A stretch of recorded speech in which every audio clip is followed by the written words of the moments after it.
ঈদগাহ ময়দানে ঈদের জামাত অনুষ্ঠিত হবে সকাল 7:30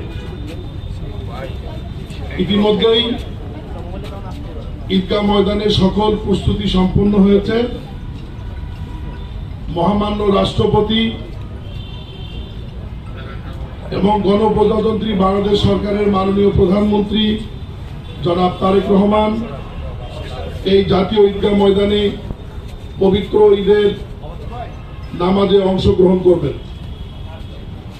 এই ঈদগাহ ময়দানে পুরুষ এবং মহিলা সহ মোট 35,000 মুসল্লিদের বসার ব্যবস্থা করা হয়েছে এবং মহিলাদের আলাদা ওযু এবং বসার ব্যবস্থা সম্পূর্ণ আলাদা রয়েছে।